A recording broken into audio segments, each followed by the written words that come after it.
Bonjour, bonsoir à toutes et tous et bienvenue dans Virage à l'Ouest, le podcast qui explore les trajectoires de vie et les tournants professionnels des Rochelais et des Charentais-Maritimes. Je suis Paul Petitjean et j'accompagne chaque jour ici à La Rochelle les reconversions, les questionnements, les virages à prendre. Et cette semaine, chères auditrices, chers auditeurs, nous allons parler d'amour. Vous savez, ce phénomène étrange qui nous rend heureux, niais, confus et parfois un peu ridicule, mais qui, malgré tout, reste la seule chose qu'on continue à chercher invariablement, peu importe les ruptures, les râteaux et autres désillusions. L'amour, c'est un peu le chaos, c'est un sentiment qui nous fait agir comme on n'a pas l'habitude d'agir, qui nous fait avoir des comportements inattendus, qui rend nos mains moites, nos yeux brillants et nous fait parfois bugger le cerveau. Mon invitée du jour a décidé de faire de ce chaos son domaine d'expertise. Elle est love coach. Elle vous accompagne dans la relation que vous avez avec l'amour et vos éventuels blocages. Et justement, pour lever ces blocages, elle organise aussi des soirées pour célibataires, des activités ou encore des soirées dating originales. Bref, des moments où on laisse la magie et le hasard faire pour tenter d'allumer cette petite flamme. Et avant de faire matcher les cœurs, mon invité organisait des rencontres d'un tout autre type. Et tentait déjà de faire matcher des personnes entre elles. Chasseuse de tête, recruteuse, appelez-la comme vous le souhaitez, elle vient d'un monde que je connais bien et où on tente parfois en vain d'organiser un coup de foudre entre candidats et employeurs. Ah oui, et chose importante, elle l'a fait en Australie pendant 12 ans. Bon, et puis elle a fait un tour du monde aussi. Bon bref, je vais m'arrêter là parce que je pense qu'on va avoir beaucoup de choses à se dire. J'ai le plaisir de vous présenter aujourd'hui Aurélie. Bonjour Aurélie. Bonjour Paul. Comment vas-tu ? Super, merci de m'accueillir. Avec plaisir, avec plaisir. Est-ce que cette petite présentation te va ? Bah oui, très bien. J'aime beaucoup ta définition de l'amour, même si elle est très restreinte à mon goût. Oui, il fallait, sinon ça allait prendre 30 minutes, donc il fallait que je... Toute une vie. Oui, tout à fait. Bon, t'es prête à nous raconter un petit peu ton parcours ? Ouh là là, oui. J'ai pas mal de questions parce que je t'avoue que en faisant l'introduction, donc j'ai été bien sûr me renseigner sur toi et il y a un parcours qui a l'air assez riche, j'ai l'impression. Oui, qui est ancré dès l'enfance en fait, puisque moi je suis née en Allemagne et puis j'ai grandi en France. Et toute petite, je me disais, j'aurais pas assez d'une seule vie pour faire tout ce que je veux faire. Et mon mojo, c'était, ce qui compte, c'est d'être heureux. Et donc, dès toute petite, t'avais déjà cette philosophie-là. Ah oui, moi je ne comprenais pas pourquoi mes parents travaillaient aussi dur et que on allait continuer comme ça jusqu'à la retraite. Pour finalement partir. Donc pour moi, ça n'avait pas de sens. Okay. Donc je suis partie en quête de sens. Et j'ai donc beaucoup voyagé, j'ai changé maintes et maintes fois de métier avant d'en arriver à trouver ma voie en tant que love coach. Ouais, c'est vrai que j'ai orienté mon introduction en disant que t'étais dans le recrutement avant, mais en fait j'ai vu qu'il y avait plein d'autres choses. J'ai vu des postes d'assistant de direction, je crois, des choses comme ça. Oui, j'ai fait des choses un peu plus éloignées, on va dire, de ces métiers-là. Donc, j'ai commencé dans l'hôtellerie avec cette idée de voyage.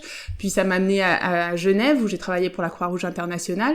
Donc là, c'était dans les RH déjà, mais avec cette ouverture sur le monde. Et puis, ils n'ont pas voulu m'envoyer sur le terrain. Alors, j'ai décidé que j'allais faire mon tour du monde moi-même. Donc, je suis partie toute seule pendant 1 an. Et puis après, j'ai été dans l'immobilier, dans la mode. J'ai été boulangère pendant 1 année, donc j'étais formée par un boulanger français en Australie. Et ce qui m'a menée après, à tout plein de choses, ce qui m'a ouvert plein de portes et de contacts. Boulangère en Australie, ça doit pas y en avoir beaucoup, ça. Des boulangères tout court, non. Oui. Et en Australie, encore moins. Et là, j'étais formée par un boulanger français. Donc, je faisais des baguettes et j'étais très fière de mes baguettes. Ok. Bon, alors du coup, il y a beaucoup d'expériences. On va peut-être pas revenir sur chacune d'entre elles. Mais ce qui est intéressant déjà, c'est que tu dis que dès le départ, en fait, t'as vogué un petit peu parce que t'allais là où tu pensais pouvoir trouver le bonheur, quoi, c'est ça? Enfin, être heureuse, en tout cas? C'est ça. Et le fil conducteur, je pense, moi, j'ai commencé, j'étais extrêmement timide. J'avais limite peur des gens. Et donc, nos challenges deviennent des opportunités. Et pour moi, c'était une quête de confiance en moi. Et je la trouvais par ma curiosité, en m'intéressant aux gens, aux choses, d'autres cultures. Et finalement, tout le fil conducteur de toutes mes expériences professionnelles, c'est vraiment la relation aux autres et vouloir aider les gens. Ok, donc la relation aux gens. Et alors, juste une petite question, tu dis que dès toute petite, t'avais cette volonté d'être heureuse. Oui. Est-ce que tu avais quand même un métier rêvé ou pas, étant toute petite? Est-ce que tu te disais je veux être ci, je veux être ça, ou non, vraiment ton mojo c'était vraiment je veux être heureux et c'est tout quoi. Il y avait 2 grandes trajectoires. Il y en a une, je voulais voyager dans tous les pays du monde, je voulais apprendre toutes les danses du monde, donc s'il y avait peut-être la danse. Et puis l'autre côté, je voulais avoir une ferme qu'on aurait rénovée, qui serait un endroit où on accueillerait les gens, où il y aurait vraiment un sens de communauté. Donc t'en as fait un et l'autre pas encore. Alors j'ai beaucoup voyagé, j'ai fait de la danse, même sur scène, et oui voilà. Maintenant je suis de retour à La Rochelle et l'intention est de me poser. Alors raconte-nous un petit peu globalement ce parcours. Donc Allemagne, après tu viens en France et après tu pars en Australie, c'est ça? Alors, il y a eu des petits détours encore. Ouais, ah ok, d'accord. Donc, née en Allemagne, grandi en France, j'ai fait 1 an en Angleterre, donc à Londres. J'ai travaillé aussi en Allemagne, en Californie, puis 3 ans en Suisse, et j'ai fait un tour du monde. Et là, j'ai rencontré un Australien, donc je me suis installée en Australie, où je suis restée 12 ans. Ok, d'accord. Et à chaque fois guidé par... en fait, tu partais sans forcément savoir ce que t'allais faire là-bas, quoi, c'est ça? Guidé par cette envie de liberté, quoi. Exactement, sans filet. Donc, j'allais à l'endroit et puis après, je prenais les opportunités. Et la vie est assez magique pour ça. Quand on a envie de quelque chose, suffisamment fort. Ce que je disais aussi petite, hein, quand on a envie de quelque chose suffisamment fort et qu'on s'en donne les moyens, ça arrive. Alors, moi, ce qui me pose question, non, mais ce qui me intéresse, c'est... parce que donc, aujourd'hui, comme je l'ai dit dans l'intro, donc t'es love coach. Oui. Est-ce qu'il y a est-ce qu'il y a des expériences dans tout ce que t'as fait là, dans tout ce que tu viens de nous dire, qui t'ont amené à ce type de métier-là? Qu'est-ce qui t'a poussé à partir sur cette activité-là? Donc finalement, c'est une expérience personnelle qui m'a amené là. Ah, d'accord. Donc j'étais avec mon Australien et puis il y a un jour où ça n'allait plus et où une grosse remise en question. Donc je suis tout simplement allée vers un événement, un séminaire qui m'a intriguée. Puis j'ai été coachée, puis je suis devenue coach. Et puis au bout d'un certain temps, donc je galérais encore avec mes propres relations et j'ai décidé de me former. Donc pour m'aider moi d'abord, okay. Et puis aider les autres ensuite. Et puis ça marche plutôt bien. Et en te formant toi, ça a été une révélation, quoi, c'est ça? Enfin, où tu t'es dit ça, c'est un truc que j'aimerais bien faire? Absolument. Et parce que j'ai découvert que pour moi, l'amour c'est la plus haute forme de liberté finalement. Puisque quand on accepte ce qui est, plutôt que de courir toujours après ce qui nous manque, quand on trouve l'amour en soi, et après on le trouve aussi autour de soi, et donc notre prison mentale, on peut s'en libérer, et c'est tout l'enjeu du coaching. J'ai vu sur ton profil LinkedIn que bon, effectivement, il y a eu beaucoup d'expériences qui à chaque fois ne duraient pas très longtemps, enfin quoi, 1 an et demi, 2 ans maximum, quoi, ouais. C'est ça à chaque fois? C'est une volonté de ta part, tout ça? À chaque fois, j'arrivais à un point de rupture, c'est-à-dire que j'avais fait le tour du poste. Ouais. Et je pense qu'il y a aussi eu des peurs de passer à l'échelon au-dessus. Donc bon, j'ai fait le tour de ce poste-là et plutôt que de pousser de prendre le challenge et de monter à l'échelon supérieur, je me suis simplement dirigée vers quelque chose de nouveau. Donc j'ai une expérience très transversale plutôt que verticale. Ouais, tu voulais plus tester différentes choses que de monter en grade, quoi. Oui. Tu dois avoir un besoin de sécurité qui est pas très élevé, toi. Qui est justement dans l'adaptabilité, enfin qui est pas défini au sens classique du terme. Moi, ma sécurité, c'est de savoir que je peux compter sur moi, que je suis capable de m'adapter, que je peux faire face à mes peurs. Dans tout contexte, en fait, je suis OK. Ouais, ta sécurité, c'est en fait de découvrir plein de nouvelles choses et du coup d'être en phase avec toi-même, quoi. Absolument. Et alors, quand on est une petite fille très timide, comme tu dis, comment on fait? Parce que mine de rien, changer régulièrement, changer de pays régulièrement, ça demande aussi, ça va demander beaucoup de qualité d'ouverture aux autres, d'aller parler à des inconnus et tout ça. Comment on s'y prend du coup si on est aussi timide que ça? Finalement, ça me faisait moins peur de parler à des étrangers que de parler à des gens, que de construire une relation. Ça, c'est mon truc. Donc, c'est plus facile de communiquer avec des gestes, de baragouiner dans une langue, de rigoler avec des dessins. que de construire en profondeur, ce qui est maintenant, ironiquement, le sens de mon métier. Ouais, c'est vrai. C'est vrai. Ok, donc t'étais plus à l'aise pour aller vers les gens qui ne te connaissaient pas que d'entretenir des relations avec des gens que tu connais, c'est ça? C'est ça. Et puis, en parlant des langues étrangères aussi, c'est plus facile de se cacher. Je me rends compte que, par exemple, en Australie, si j'ai envie de dire quelque chose et je me sens un peu embarrassée, je vais le dire plutôt en français parce que les Australiens comprennent pas. Et vice-versa, quand je suis en France, il y a quelque chose où c'est un peu compliqué pour moi, je vais avoir tendance à le ruminer dans ma tête en anglais d'abord et après à l'exprimer. T'es toujours à contre-courant, en fait, c'est ça? C'est ça. C'est le credo de ta vie? Peut-être, oui, peut-être. Il y a une grande... je pense que la quête de ma vie, c'est vraiment la liberté à l'extrême et se défaire des carcans et des modèles qu'on voudrait nous imposer. Donc toujours chercher quelle est ma recette, quelle est ma façon de faire, qu'est-ce qui résonne avec moi, avec quoi je suis alignée et trouver les lieux, les endroits, les opportunités, les personnes évidemment qui s'alignent avec ça. Alors sortir des carcans et tout ça, est-ce que alors on viendra plus en profondeur sur ton activité aujourd'hui, mais est-ce que c'est des choses que tu conseilles aujourd'hui du coup aux célibataires de sortir des carcans, d'essayer d'autres choses? Alors en tant que coach, je ne conseille pas. Donc moi, mon rôle, c'est vraiment d'aider les gens à penser en dehors de leur cadre habituel de réflexion et de trouver leurs propres réponses.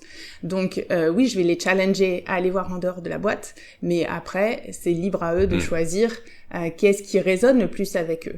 Et souvent, c'est quelque chose auquel ils n'avaient pas pensé, sinon ils auraient déjà la solution, ils n'auraient pas besoin de moi.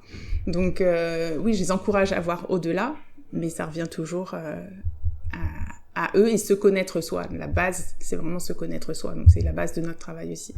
Et donc, du coup, tu les accompagnes aussi là-dessus, sur se connaître soi, ouais? Tu Absolument. leur fais, ouais. On commence par ça. C'est vraiment définir quelle est ta vie rêvée.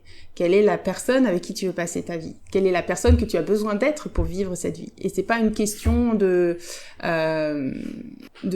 trahir qui on est. Au contraire, c'est d'honorer qui on est profondément, quelles sont mes valeurs, quels sont mes besoins, de savoir les exprimer, poser ses limites.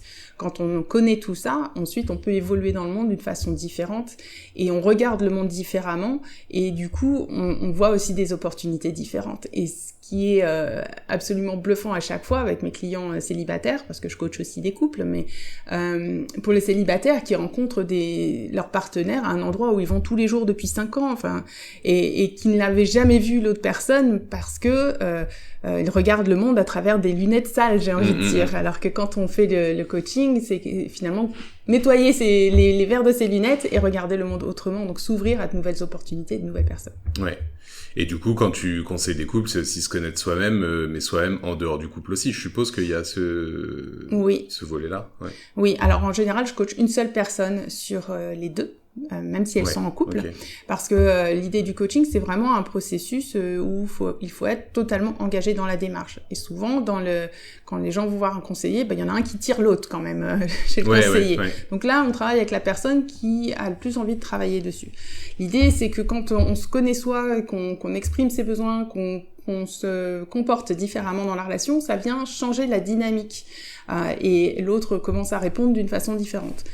On arrive à un point où soit on décide de poursuivre la relation, donc elle va évoluer naturellement, ou on se dit non, en fait, cette relation ne me correspond plus, je peux partir, mais on est en paix avec soi parce qu'on sait que c'est en alignement avec ses valeurs et avec ce qu'on veut pour soi.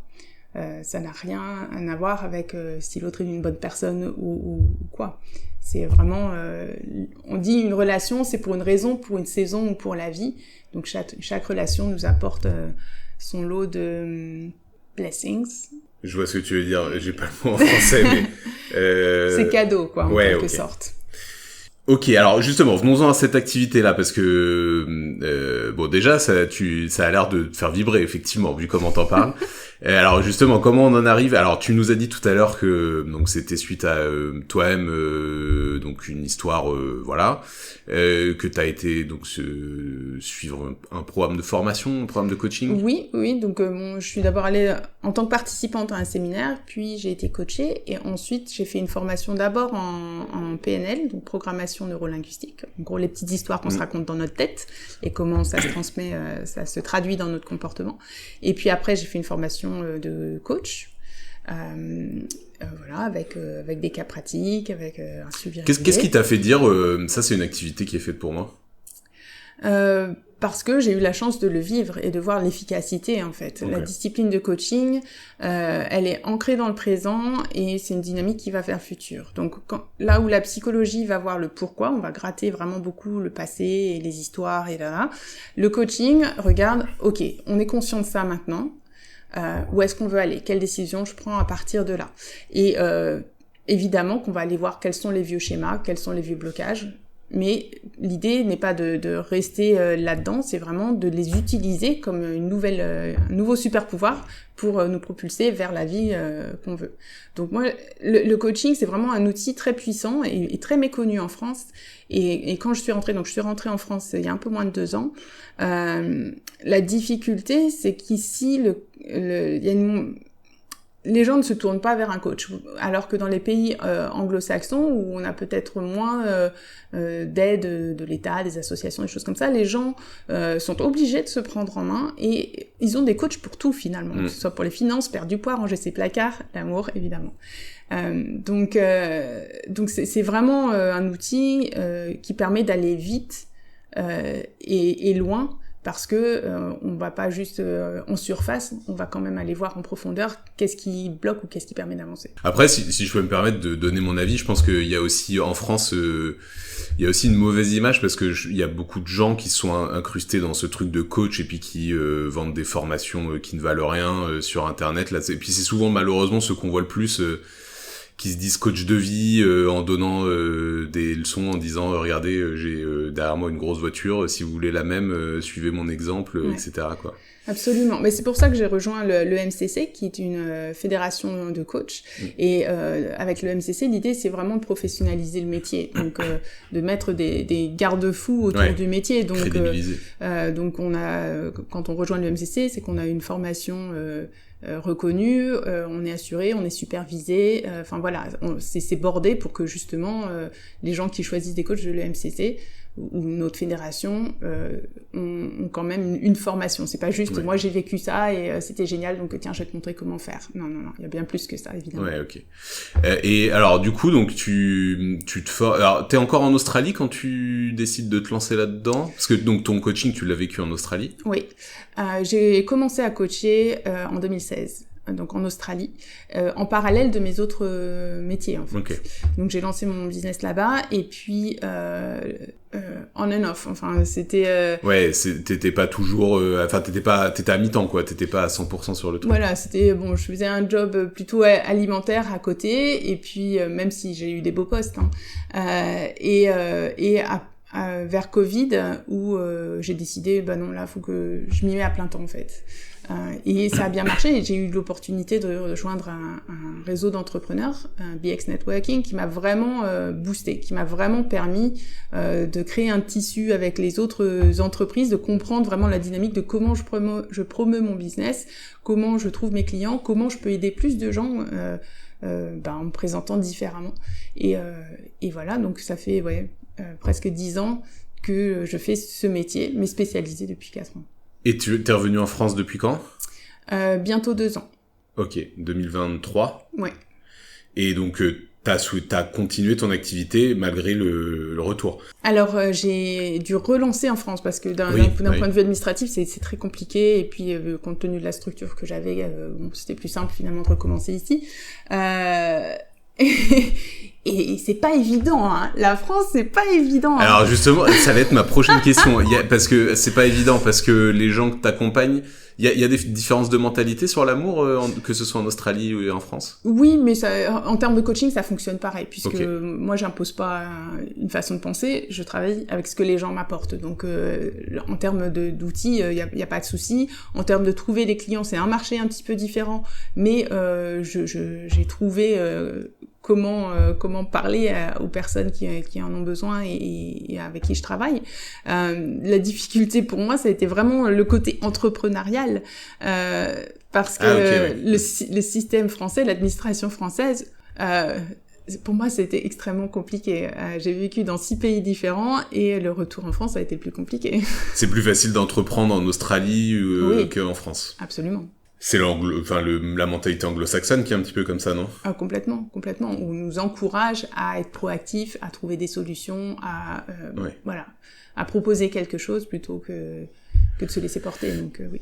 Alors, tu parlais de trouver des clients. Moi, j'ai une question là-dessus parce que, mine de rien, tu touches à un sujet qui est quand même très intime, dont on parle pas beaucoup, même avec certains amis, on n'en parle pas forcément. Alors, comment tu fais pour trouver des clients, et pour les convaincre de se confier à toi, alors que des fois, on parle même pas de ses relations amoureuses assez proches, quoi. C'est justement la force d'être un coach ou d'être un professionnel, c'est que on est neutre dans l'équation. Il n'y a pas de charge, il n'y a aucun jugement, c'est toujours en bienveillance, il y a un cadre qui est posé en toute confidentialité. Donc, je pense que les personnes se sentent safe de partager ce qui les traverse sans avoir peur de perdre qui que ce soit dans l'équation. En Australie, j'avais fait une recherche où j'avais interviewé des hommes et des femmes célibataires pour comprendre un petit peu ce qui se passait pour eux, comment ils rencontraient des gens, qu'est-ce qu'ils recherchaient, qu'est-ce qu'ils trouvaient particulièrement attirant ou pas chez un homme ou une femme. Et ce qui était très intéressant pour moi, c'est que les hommes se confiaient beaucoup plus que les femmes. Les femmes répondaient juste aux questions et utilisant la PNL, je pouvais voir avec leurs yeux aussi qu'elles construisaient la réponse qu'elles voulaient que j'entende. Mais les hommes se sont vraiment livrés à cœur ouvert. Et ça, c'était incroyable. Et à partir du jour où j'ai fait cette étude, j'ai travaillé quasiment qu'avec des hommes. Parce que je pense que malheureusement, il y a toujours très peu d'espace pour les hommes pour se confier, pour se livrer comme ça, alors que les femmes sont plus encouragées à pleurer, Est-ce que c'est pas aussi parler. parce que les hommes se confient plus facilement à une femme? Peut-être aussi. Parce que si tu as un love coach homme masculin, je pense que les hommes, alors je sais pas, moi c'est des théories vraiment que j'ai fait aucune recherche contrairement à toi, mais en tant qu'homme, je me dis, je me confierais plus facilement à une femme qu'à un homme. C'est possible aussi, et ça dépend aussi des problématiques. Là, je me forme à la sexothérapie, par exemple. Dans ce domaine-là, on a plutôt tendance à se tourner vers un père qui peut comprendre physiquement ce qui se passe pour soi, qu'une femme. Donc là, je ne sais pas, je pense que c'est propre à chacun. L'important dans le choix d'un praticien, quel qu'il soit, pas que le coaching, c'est vraiment de se sentir en sécurité, de se sentir bien avec la personne que j'ai en face. Si on ne se sent pas en confiance, on va pas pouvoir se livrer et du coup, les résultats, ça va être plus compliqué ou plus lent peut-être dans le déroulé des séances. Bon, donc retour en France, difficile de se remettre dedans, quoi. Enfin, administrativement en tout cas, c'est ça. Administrativement, au début, la langue, c'était assez drôle. Je cherchais mes mots, mais Parce que du coup, en France, t'es resté de quel âge à quel âge quand t'étais enfant? Moi, je suis partie tard, hein. Je suis partie à 28 ans. Mais, okay. Mais après 12 ans en Australie, tu parlais anglais, quoi. Je réfléchis, je rêve en anglais et je parle en anglais. Okay. Et dans la façon je pense que j'ai une façon très anglo-saxonne de penser. Donc toujours tourner vers des solutions et connecter les gens ou trouver des opportunités un peu partout, ouais. Et alors du coup, comment est-ce qu'on reprend une activité qu'on a laissée dans un pays qui est à l'opposé, à l'autre bout du monde? Comment est-ce qu'on refait sa clientèle? Comment est-ce que ça se passe tout ça? J'ai fait ce que je fais de mieux, c'est créer des relations. Donc le réseautage pour moi, c'est merveilleux. J'adore rencontrer les gens, j'adore parler avec eux, découvrir ce qu'ils font et connecter les gens. Parce que en dehors du love coaching, c'est la base, c'est comme les relations. Donc, mon premier réflexe, avant même de partir, j'ai connecté avec des gens dans des réseaux rochelais. Et quand je suis arrivée au mois de janvier, tout de suite, j'étais à des réunions. Et quand on parle à une personne, elle vous ouvre une porte vers autre chose. On sait jamais qui connaît qui.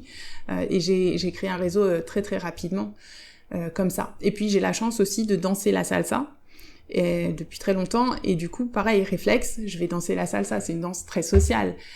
Donc, du coup, j'ai rencontré énormément de gens par ce biais également. Donc tu t'es fait ton réseau petit à petit, et puis après, les affaires sont arrivées petit à petit aussi, quoi. C'est ça. Ça prend toujours un petit peu de temps parce que il faut montrer patte blanche, quand... et Surtout dans ce domaine-là, je suppose que... Je pense que les gens font confiance par rapport au discours qu'on peut tenir. Donc, quand ils entendent à travers mon discours quelqu'un qui est professionnel et qui va pas se moquer d'eux ou va donner les conseils de Marie-Claire, tout de suite, ça crée déjà un contexte de confiance. Ensuite, je propose une consultation qui est gratuite. Là aussi, ça permet de faire le point sur où ils en sont, diagnostiquer quel est le problème, et puis après, je propose quelque chose, s'ils veulent travailler ensemble ou pas. Mais... voilà, c'est toujours une relation, quelle qu'elle soit, ça se construit. Donc c'est créer la confiance, pas à la fois une conversation à la fois. Très bien. Est-ce que, alors, toujours dans cette question de l'intime, etc., parce que c'est quand même, enfin moi c'est la première chose que je me suis dit quand j'ai vu ton activité, etc. Je me suis dit purée, ça doit être compliqué parce que alors moi par exemple j'accompagne des gens mais sur la partie professionnelle. Donc là bon c'est plus simple, enfin c'est pas plus, je sais pas si c'est plus simple d'ailleurs, mais en tout cas c'est plus facile de se confier à quelqu'un sur sa vie professionnelle comme t'es en train de faire aujourd'hui que sur sa vie personnelle. Alors comment est-ce que déjà, bon, je suppose qu'il y a beaucoup de gens qui viennent te voir et puis qui ont un petit peu de mal au départ de se confier à toi, ou alors non, pas du tout. Non, pas du tout. Ok. Alors, je pense que quand on en vient à voir un professionnel dans ces domaines-là, c'est que la douleur est suffisamment forte pour se dire là, faut que je fasse quelque chose, faut que je change la recette. Donc il y a ça, et puis il y a aussi maintenant un nouveau volet de mon activité où je propose des événements.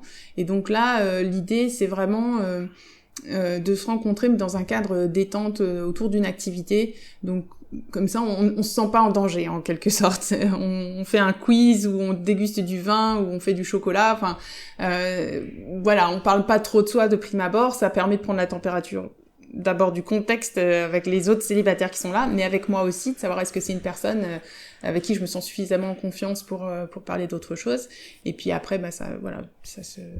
Alors justement, ces événements, donc venons-en, parce que moi c'est un petit peu comme ça, c'est en voyant passer tes événements, ta communication et tout que je me suis intéressé à ton activité. Donc il y a plein de choses, il y a plein de choses à La Rochelle. J'ai vu que t'as organisé, oui, effectivement, des dégustations de vin, des soirées jeux aussi entre célibataires. Est-ce que tu peux nous en dire un petit peu plus là-dessus? Alors il y a deux types d'événements finalement, ces événements amoureux.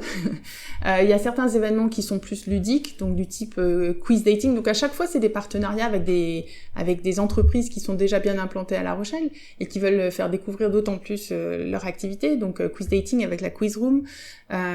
Qui nous a accueillis déjà 2 fois, la Boissothèque pour les dégustations de vin, Oh là là du chocolat on va faire un calendrier de l'Avent.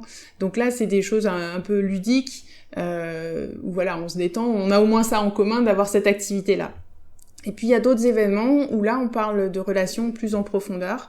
Donc on a fait un talk show à l'Arcam, donc là c'est autour d'un cocktail, et puis des cercles de parole pour célibataires où là c'est vraiment des conversations cœur à cœur. On se montre vraiment vulnérable et on peut partager autant ou aussi peu qu'on veut. L'idée c'est d'ouvrir cet espace pour pouvoir déposer ce qui passe, ce qui vient. En sachant qu'on ne sera pas jugé, que ce qui est dans la pièce reste dans la pièce, et d'avoir l'écho aussi d'autres personnes. Ce qui est assez intéressant avec ces cercles, en Australie je faisais des cercles de femmes, j'ai fait ça pendant 3 ans, toutes les personnes qui viennent, qu'on pose un thème ou pas, elles sont connectées par quelque chose. C'est-à-dire que quelqu'un aura vécu quelque chose, ça va faire écho avec une autre personne et avec une autre sur d'autres plans. Et c'est super enrichissant puisque tout le monde vit quelque chose de similaire et s'apporte quelque chose dans ce cadre. Donc ça, j'aime vraiment beaucoup et je veux continuer vraiment à créer ces espaces-là. Ok, et alors ça demande aussi parce que suivre quelqu'un en face à face, c'est autre chose que animer un groupe de célibataires qui arrivent là, en plus je suppose un petit peu tendu, en se disant oh là, dans quoi je m'engage.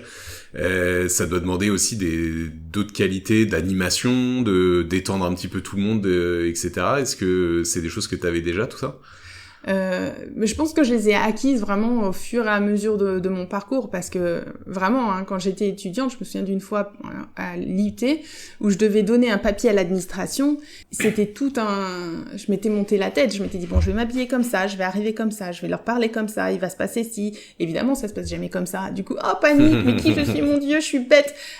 Tous les jugements que j'ai pu avoir sur moi. Donc, et ça, j'avais 18-20 ans.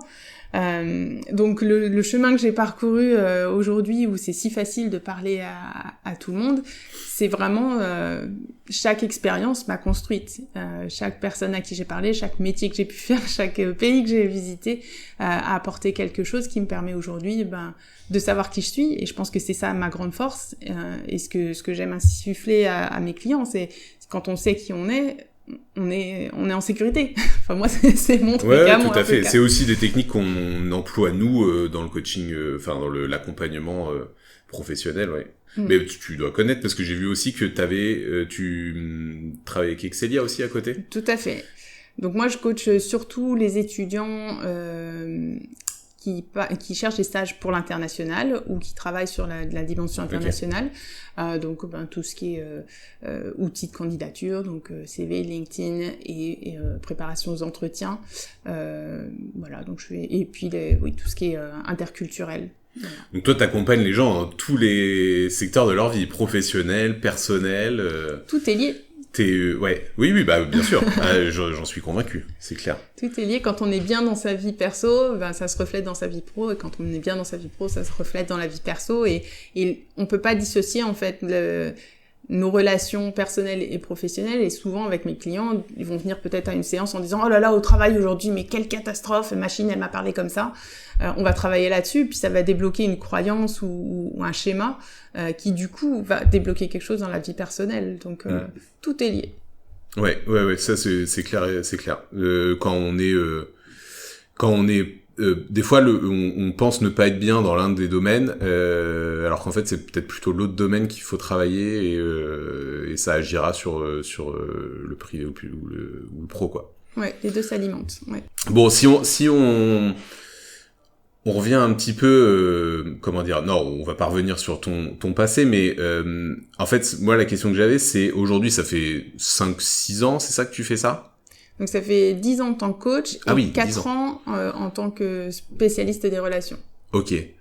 Donc là, par rapport à ton parcours précédent où tu voguais un petit peu en fonction de là où tu voulais aller, de ce que tu voulais faire, découvrir des nouvelles choses, etc., il semblerait que tu sois t'aies trouvé un petit peu ta voie aujourd'hui. J'ai trouvé ma voie. La beauté de l'entrepreneuriat, c'est que ça nous permet d'être créatifs et de continuer d'explorer en permanence dans les personnes ou les milieux où je vais aller, dans les activités, les façons de promouvoir, les gens avec qui je vais m'adresser. Donc c'est une aventure en permanence, l'entrepreneuriat. C'est ça qui est génial. Et ça, oui, donc du coup, tu as quand même ce truc de découvrir encore plein de choses régulièrement, quoi. Ah oui. Même si ça fait 10 ans que tu le fais. Absolument. Tu coaches pas les personnes de la même manière qu'il y a 10 ans, quoi, aujourd'hui. Ah bah non, j'ai gagné en maturité, en expérience, et puis ce qui est extraordinaire avec le coaching, d'une façon assez égoïste, c'est que quand on travaille avec quelqu'un, ils sont aussi miroirs de nous. Et donc moi, j'apprends sur moi à chaque fois que je coach quelqu'un aussi. Donc ça m'enrichit moi personnellement autant que ça leur apporte à eux finalement. Et puis ça me permet de mieux coacher la personne suivante, de dépasser des choses chez moi qui me permettent ensuite d'accompagner des personnes sur d'autres thématiques aussi. Et du coup, est-ce que alors j'ai commencé à te poser la question tout à l'heure, est-ce qu'on coach pareil un Australien ou une Australienne qu'un Français ou une Française ? J'ai envie de dire oui. Enfin, je veux dire, est-ce que les mentalités par rapport à l'amour sont un petit peu différentes dans les cultures anglo-saxonnes et dans la nôtre ? C'était une évidence. Ouais. Même dans mon expérience personnelle, en fait. Ce qui a été marrant, en Australie, je ne me faisais jamais draguer. En France, un peu plus. Et Et je pense que les cultures latines, on ose un peu plus. Ceci étant dit, avec Covid, l'utilisation des écrans, avec MeToo, des deux côtés, Australie ou France, ça devient compliqué. Il y a une vraie... il y a une peur, on me l'exprime régulièrement, les hommes me l'expriment régulièrement, il y a une peur d'aborder les femmes, de pas savoir comment faire pour pas se faire jeter d'une part, et puis pour ne pas être offensant non plus. Et puis de l'autre côté, on a des femmes qui sont un peu l'extrême du féminisme. Mais ça c'est global. Mais entre les Australiens et les Français, je pense que les Australiens sont des Anglais, hein. Donc ils sont très très dans la retenue. Et culturellement, si on regarde l'histoire de l'Australie, bon, c'était les premiers Australiens blancs, c'était des bagnards. Donc parler trop ouvertement ou montrer les choses trop ouvertement, c'est se mettre en danger. Et ça, c'est encore dans la culture. On se confie plus facilement en France que en Australie, ah ouais? Oui. Ok. On a moins en Australie, on a très peur du conflit. En France, on dit beaucoup de choses. On a moins peur d'exprimer les choses, d'aller au conflit, voilà. Après, c'est pas forcément exprimé d'une façon constructive, mais on en a beaucoup moins peur. Et alors, du coup, ça fait donc 10 ans que tu fais ça. Est-ce qu'il y a eu des évolutions dans la manière de dater, d'avoir des rendez-vous amoureux en 10 ans? Alors, il y a 10 ans, il y avait déjà les applications de rencontres. Il y avait déjà des applications.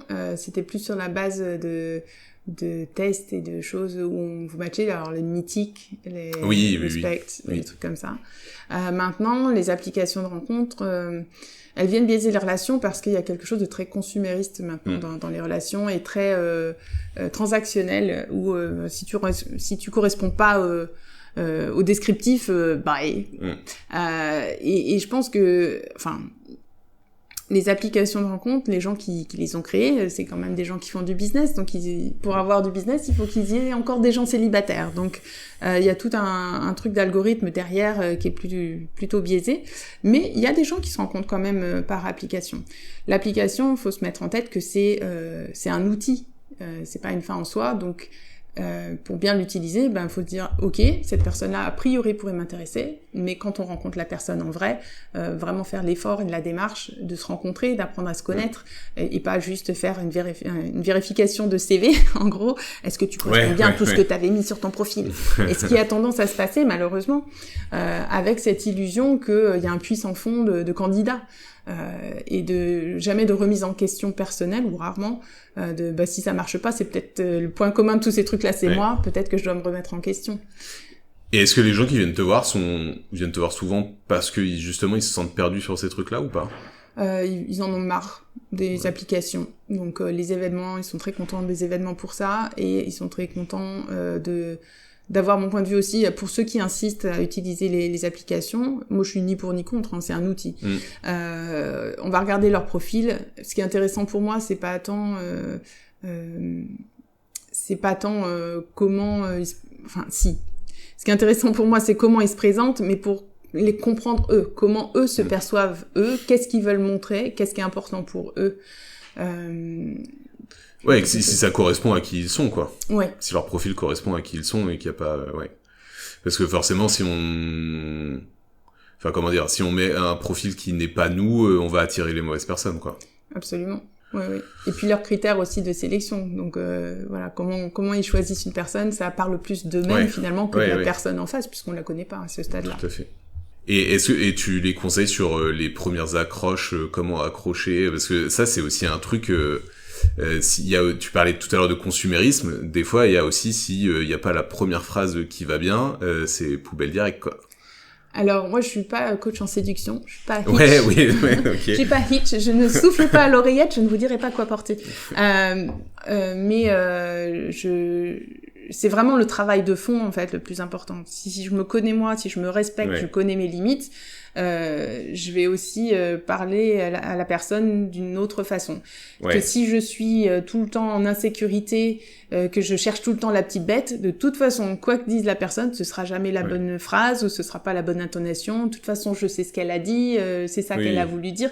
Enfin voilà, c'est. Et puis en se connaissant soi-même aussi, je suppose qu'on accepte mieux les gens qui nous ghost directement en se disant bon bah de toute façon c'est que voilà, elle était pas faite pour moi. Voilà, alors ça leur appartient. Ouais. Alors que des fois on peut le prendre un petit peu à cœur si on n'a pas fait ce travail de se connaître soi-même, quoi. Absolument. Ok, super intéressant. Qu'est-ce que je voulais te demander? Oui, donc aujourd'hui, donc il y a toujours ces événements. Est-ce que il y a des futurs projets qui sont en cours? Alors moi, j'ai très envie de bouger de nouveau. Donc géographiquement? Voilà. Ouais. Donc je suis toujours basée à La Rochelle, mais de continuer de voyager. Donc par exemple, je retourne 2 mois en Australie en début d'année prochaine. Je voudrais partir 3 mois en Amérique latine. Donc ça veut dire que mon activité, qui est déjà majoritairement en ligne, pour ce qui est des événements en tout cas, il faut que je trouve une autre façon de les faire pour que les gens puissent toujours bénéficier en fait de ces événements pour se rencontrer, que ce soit dans une dimension ludique ou plus profonde. Donc ça me demande voilà toujours de remettre en question mon entreprise, comment j'accède aux gens ou ils accèdent à moi. Ça c'est un bon. Alors tu me fais penser à quelque chose là parce que c'est vraiment un truc que je trouve important et de ton parcours en parle vachement. C'est ouais, je suis dans une situation, je suis à un métier que j'aime, mais en même temps j'ai cette envie de quand même de retourner voyager. Et en fait, toi, et c'est important de le mettre en avant, je pense, tu ne te bloques pas sur le pro, ça va bien et je fais ce que j'aime. Tu te dis, ouais, mais j'ai d'autres envies et du coup, finalement, je vais aller vers ces envies-là, quoi. Bah exactement. Ma vie, c'est ma vie. Ouais. Et donc, autant le pro que le perso en font partie. Moi, j'ai beaucoup de mal, et je pense que c'est pour ça que j'ai changé autant de fois de métier, j'ai beaucoup de mal à faire quelque chose où je m'éclate pas. Et donc, même quand j'étais salariée, j'étais ce qu'on appelle une intrapreneur, c'est-à-dire que si je voyais une façon de faire les choses mieux, différemment ou de façon plus sympa, j'allais proposer et j'allais mettre des choses en place. Donc là, je vis ma vie comme ça, en fait. C'est qu'est-ce que je veux, qu'est-ce qui m'épanouit, qu'est-ce qui me nourrit, ok, qu'est-ce que je mets en place pour que ça fonctionne. C'est la base du coaching, en fait. C'est qu'est-ce que je veux de manière générale, quel que soit le thème ou l'objectif, et qu'est-ce que je mets en place pour y arriver. Non mais c'est important à mettre en avant, tu vois, je pense, et puis à montrer. Alors les gens après en pensent ce qu'ils veulent, ils peuvent très bien se dire oui non mais moi je peux pas, etc. Mais il y a quand même voilà pour montrer qu'il y a aussi cette manière de penser là qui existe et que des fois on peut être dans une bonne situation professionnelle mais avoir envie d'ailleurs, avoir envie de autre part, et c'est pas pour ça que quitter une situation où on est bien professionnellement. C'est pas forcément pour on en retrouvera d'autres. Absolument, et puis ça peut être momentané, passager. Ouais, ça peut être passager aussi. C'est pas forcément pour toujours, et c'est là où faut prendre le temps de se poser et d'évaluer quelles sont toutes les pistes possibles, qu'est-ce qui a déjà été fait, qu'est-ce que j'ai déjà fait et que je peux réfléchir de façon transversale. Voilà, et c'est là où un coach, que ce soit dans le domaine professionnel ou amoureux, a une valeur inestimable. C'est que ça permet d'entrevoir toutes les possibilités et de faire sauter toutes ces excuses ou tous ces blocs ou qui apparaissent comme des blocs à ce stade pour pouvoir vraiment vivre sa vie à soi et pas celle toute tracée qu'on nous a dit qu'il fallait vivre. Ouais, tout à fait, ouais. C'est mais du coup toi alors je sais pas si tu voudras qu'on le garde ou pas, tu me diras, mais t'as eu une éducation qui était très tournée là-dessus ou pas du tout? Moi mes parents étaient entrepreneurs. Ok. Ils avaient leur propre entreprise et ils travaillaient ensemble, donc mon père et ma mère. Donc moi j'ai eu le modèle d'un couple qui travaillaient ensemble. Non mais je veux dire, est-ce qu'on t'a dit il faut que t'aies un métier fixe, il faut que tu restes au même endroit, que t'aies Alors j'ai eu un peu les deux, parce que mes parents entrepreneurs, donc avec cette liberté créative et de trouver des solutions en permanence, et de l'autre côté mes grands-parents maternels qui avaient vraiment un gros poids dans la famille et dans toutes les décisions, qui eux étaient fonctionnaires. Et pour eux, la stabilité de l'emploi, avoir un CDI, c'était très important. Donc déjà, ils entrevoyaient mes parents un peu bizarrement, parce que entrepreneur, oulala, des risques, là. Et moi, à mon compte, avec un métier qu'ils ne comprennent absolument pas, c'était assez lunaire. Donc moi, dans mon chemin, j'étais toujours tiraillée entre les deux, je je dois suivre la norme et ce qui est important et sécurisant et comme papy et mamie l'entrevoient. Et d'un autre côté, ce désir de liberté absolue et de faire ce que je veux faire. Je rebondis sur un truc aussi parce que donc en parlant de tes grands-parents, tu disais qu'ils comprenaient pas ton métier. Et est-ce qu'il y a un truc générationnel aussi, il y a des différences entre les générations dans la manière de percevoir l'amour et les relations? Alors oui, parce que même récemment dans un événement de réseautage, donc j'ai fait une présentation, puis il y a une personne qui me dit les gens n'arrivent pas à se rencontrer, mais comment ça, les gens n'arrivent pas à se rencontrer? Voilà, donc il y a effectivement ce côté-là, et puis le côté coaching. Ma grand-mère essaye toujours, elle dit donc t'es pas conseillère, ok, et t'es pas psy non plus, non. Donc c'est voilà, c'est. Ouais, mais aussi parce que alors moi la question c'était aussi parce que tu vois moi je pense aux générations d'avant, alors pas forcément celles de nos parents, celles de nos grands-parents peut-être pas, mais en tout cas arrière-grands-parents, il y a pas ce problème-là de rencontre, c'était alors pas arrangé mais t'allais à la fête du village, voilà, puis t'avais 22 ans, bon tu veux te marier, ok, bon bah allez, on y va quoi. Enfin je caricature beaucoup, mais voilà. Ça. Ouais, et est-ce que tu sens du coup qu'il y a une manière d'approcher aussi ou de voir l'amour qui est différente qu'on ait aujourd'hui 60 ans ou 20 ans quoi? Je pense que maintenant les générations voient les relations comme optionnelles. Alors qu'à l'époque, il y avait une vraie compréhension de la dynamique où on fonctionnait comme une équipe. Après, il y a aussi un facteur sociétal ou sociologique, je ne sais pas quel est le mot, où les femmes n'avaient pas accès à l'argent, à un compte bancaire, et elles étaient dépendantes d'un homme pour cet aspect-là. Donc à partir du moment où les femmes ont leur argent, y ont accès, peuvent prendre leurs décisions par elles-mêmes, le poids de la relation est forcément... moins important entre guillemets qu'il a pu l'être pour une raison de survie en fait à un moment donné aussi. Et est-ce que dans les gens qui viennent te voir, est-ce que tu sens qu'il y a encore ce truc de je viens parce que je suis célibataire et en fait il faut que je sois en couple, de pression sociale un petit peu. Il y a ouais. Est-ce que il y a des gens, enfin je veux dire, est-ce que il y a toujours ce truc de pression sociale, il faut que je sois en couple, il faut que j'ai des enfants, il faut que parce que la société me dit de le faire. Absolument, ouais. Même encore récemment, j'ai eu des gens et plutôt jeunes qui se mettent une pression là-dessus. Donc là, c'est de revenir encore une fois à soi. Mais qu'est-ce qui t'anime toi? Qu'est-ce qui est important pour toi? Et peut-être que oui, se marier et avoir des enfants, ça fera partie du process, mais s'assurer que c'est une décision qui vient de soi et qu'elle n'est pas imposée par des normes à l'extérieur. Parce que plus on se met la pression, plus on se contracte, plus c'est difficile en fait de rencontrer quelqu'un ou d'être ouvert. Hein. Et alors dans ces cas-là, si on vient te voir pour ça et que tu te rends compte qu'en fait la personne est plutôt, enfin n'a pas forcément besoin de tout ça et qu'elle est plutôt bien comme elle est, enfin seule. Je suppose qu'il y a des personnes qui sont bien seules aussi. Comment tu réagis avec cette personne-là?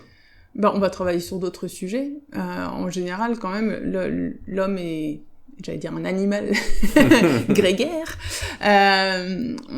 Le besoin de connexion, c'est quand même un besoin primaire. Il y a une expérience qui a été faite plusieurs fois au cours de l'histoire qu'on appelle The Forbidden Experiment. C'est l'expérience interdite. Je crois que la première fois qu'elle a été faite, c'est sous Henri VIII, et elle a été refaite plusieurs fois, où à la maternité, des enfants, on leur donnait ce qu'on pensait être les besoins vitaux, donc à manger, à boire, changer la couche, et dormir, mais pas de contact humain. Ces bébés, en moins de 15 jours, se laissent mourir. Quelle horreur. Donc ça montre que le besoin de connexion est vraiment un besoin vital. Il y a des choses qui ont été faites depuis en neurosciences et tout ça qui montrent vraiment ce besoin de connexion. Et c'est pour ça que pendant Covid, quand on nous a demandé de nous éloigner tous les uns des autres, pour moi c'était oh mon Dieu, ce qui a créé par ailleurs beaucoup de problèmes de santé mentale, parce que on se co-régule en fait, on co-régule notre système nerveux par la présence des uns et des autres. Donc quelqu'un qui voudrait rester seul, c'est son choix et il y a pas de souci. En revanche, c'est quand même travailler sur des relations de manière générale, parce que ça nous nourrit. De toute façon, on est des animaux sociaux. Super. Bon, écoute, c'était super intéressant. Est-ce que tu vois d'autres sujets à aborder ? on pourrait passer des Bah heures. ouais, Voilà, je sais, mais... mais merci beaucoup en tout cas de m'avoir laissé la Et parole. si on fait un petit bilan de tout ça là, donc alors c'est compliqué parce que donc tu m'as dit que c'était encore mouvant et qu'il y avait potentiellement d'autres voyages qui se préparaient, etc. Est-ce que tu penses qu'aujourd'hui t'es quand même à ta place, si tant est qu'on ait chacun une place, mais est-ce que tu penses que en tout cas t'es dans un truc qui te fait vibrer? Absolument. Ouais. Pour moi, je te disais, la liberté, c'est quelque chose de sacré, et l'amour est la plus haute forme de liberté à mon sens. Donc je suis totalement à ma place. Et si on avait dit à la plus petite Aurélie, à l'Aurélie enfant, qu'elle serait love coach plus tard, elle aurait réagi comment, tu penses? Je pense qu'elle aurait été embarrassée. Elle serait se Celle qui était timide, celle qui était toute Elle timide. serait allée se cacher dans les bois. Je faisais beaucoup de cabanes dans les bois, donc j'aurais certainement été faire ça. Écoute, merci beaucoup de t'être rendu disponible, d'avoir accepté mon invitation. Où est-ce qu'on peut te retrouver? Donc vous pouvez me retrouver sur Insta, donc Love Coach Aurélie, sur Facebook, LinkedIn, Aurélie Hervé, et voilà. Et du coup, pour être au courant des prochains événements, ça se passe sur tous ces réseaux-là, c'est ça? Vous me trouvez sur tous ces réseaux-là, et puis vous pouvez rejoindre ma newsletter aussi, où je vous tiens informé de tous les événements à venir. Bon, écoute, en tout cas, merci beaucoup Aurélie. C'était un plaisir de t'écouter parler de ce sentiment universel qu'est l'amour. Je remercie toujours et encore l'espace de coworking Working Share qui nous accueille pour cet enregistrement. Et puis merci à vous, chères auditrices, chers auditeurs, de nous avoir écoutés. Je vous souhaite une excellente journée et je vous dis à très vite pour un nouvel épisode.